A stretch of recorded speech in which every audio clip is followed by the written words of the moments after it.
kiri nti bulinga 17 ogwokutaano omugenzi Prince Paulo Job Kafeero ajjukirwa mu ngeri ez'enjawulo. Jjukira nti nno ono yafa ng'ennaku z'omwezi 17 omwezi ogwokutaano mwaka 2007. Kafeero we yafiira yali akunnukiriza okuweza emyaka 37 egy'obukulu. Ne ku mulundi guno abayimbi bangi baakuŋŋaanye okuva mu bifo eby'enjawulo ne bagenda wali ku St. Augustine Catholic Church e Makindye mu kibuga Kampala okusabira omwoyo gw'omugenzi Prince Paulo Job Kafeero eyatufaako emyaka 18 egiyise mu ddwaliro ery'e Mulago. Enteekateeka eno ewomebwamu omutwe abaakayimbira Dramactors nga Charles James Senkubuge, Aloysius Matovu Joy ne Andrew Benon Kibuuka nga bali wamu n'abo abaali mu kibiina ekyakulabako Gita Singers eky'omugenzi Prince Paulo Job Kafeero n'abaana b'omugenzi Paulo Kafeero. Ne ku mulundi guno abayimbi nga bakulembeddwamu pulezidenti w'ekibiina kya National Unity Platform Bobi Wine baasobodde okuba nga babeerayo mu bungi, era abamu ku bo baawadde obubaka bwabwe obw'enjawulo okwabadde n'omu ku bannamwandu Robin Abisirikirwa.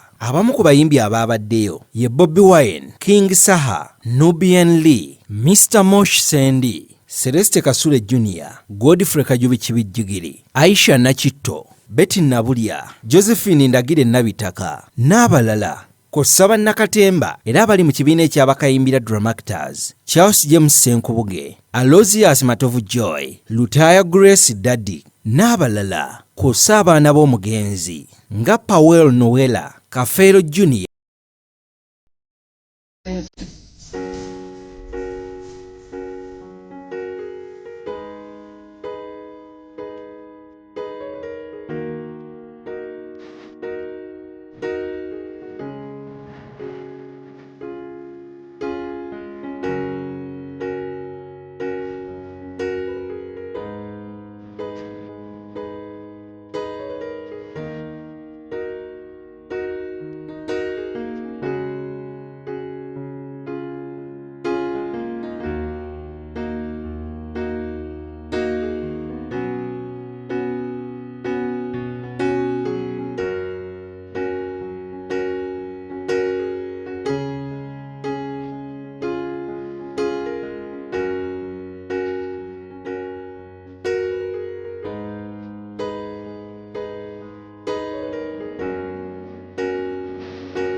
Namwandu Robin Abisirikirwa yeebazizza nnyo Charles James Senkubuge olw'okuba nti nno yatuukiriza obweyamo okulabirira omwana. Jjukira nti nno Senkubuge ono ye yalabirira Martin Kafeero eyalondebwa ng'omusika wa Paulo Kafeero, era ne yeebaza ne Bobi Wine. Robina Namatovu Bisirikirwa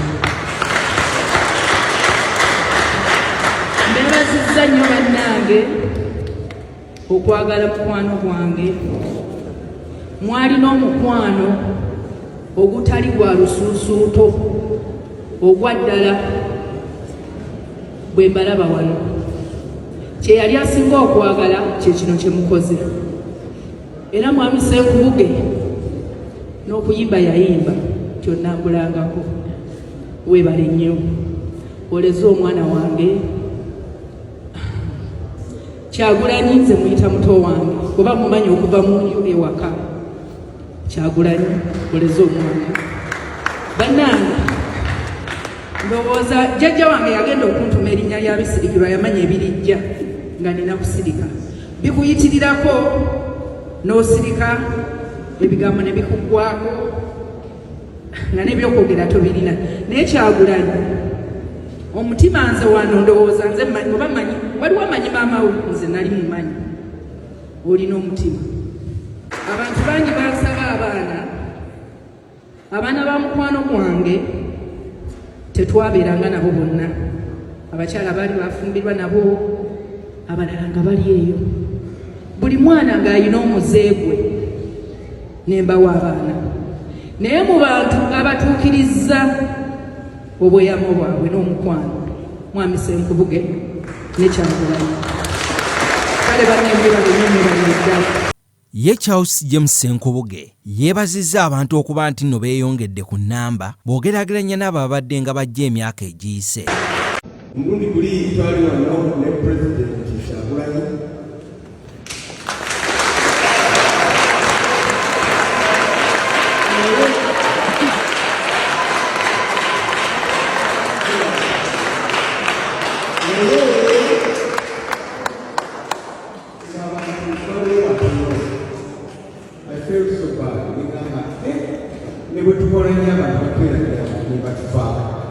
Bruno mweyongeddeko nkakasa otunadda ate tujja kubanga tweyongeddeko ddala. Bwe twali tutandika okuzannya emizannyo ekyawangula abalati kubanga twali twasoma nnyo ne matovu gyoyingalidde mu kibuga kati nga tukootinga abawandiisi abatuuka okuwandiika. Bobi Wine yalaze nti nno kinene nnyo kye yayigira ku Paulo Kafeero ne Gerald Kiweewa. Era n'akubiriza ne bayimbi banne obutasirikira kintu kyonna kye babeera balabye nga tekitambula bulungi kubanga omulundi oguddako kibeera kijja kukima bo. Okusembererako Kafeero yali musajja wabyewu nnyo, yali musajja wabyewu nnyo, namuyigirako bingi, nafuna omukisa okunyumyako emboozi naye. Mu bulamu bwange mikwano gyange gibadde kisinga, gibadde nga gyensinga nnyo emyaka. Era yaliko bingi nnyo ebyokuyiga. Oyo musajja Paulo Kafeero ne Gerald Kiweewa be nawulirizanga ennyo nga advisors. Okuwasa omukazi ate nempasa mukazi omu Kafeero. Temulaba nti twali banyulamu. Okuzimba ennyumba yali Kafeero yagamba ky'otosooka okukola mpola. Zimba ennyumba. Ate Uganda eri Kampala zimba ennyumba ng'osobola okuva mu kibuga n'oddayo n'okomawo. Ne bweba eri wala etya. N'ebirala bingi nnyo bye sijja gendamu. So tutendereza Kafeero ffenna twakonekitinga naye ku levels ez'enjawulo. Mzee Aloysius Matovu Joyi ne Ssenkubuge bakunyumiza Kafeero oyinza okulowooza nti tebaali basinga omwagala. Abaana be bakunyumiza Kafeero ne bamunyumyako olabye nga bayinza bisirikirwa bakunyumiza Kafeero n'abalala bangi. So twebaza Katonda olw'ekirabo kya Kafeero agenze maaso ng'akwata ku bulamu bwaffe paka olunaku lwaleero. Paulo Kafeero yandibadde koosi nnamba mu yunivasite nze nasoma music, dance and drama. Weewaawo bamaze ebbanga ddene nga bajooga music, dance and drama bamuyita musiru ddala ddala. Neŋŋamba kamba somoze ne ngenda n'ensoma n'amateeka so ndina looyo. Naye nsinga kubeera muyimbi era basinga mumanyi lwa kitone kyange ekigeza muli ba mugaso nnyo. Naffe ba artist twandibadde tukola bintu ebyo nga tutransforminga n'engeri gye bayigiriza abaana.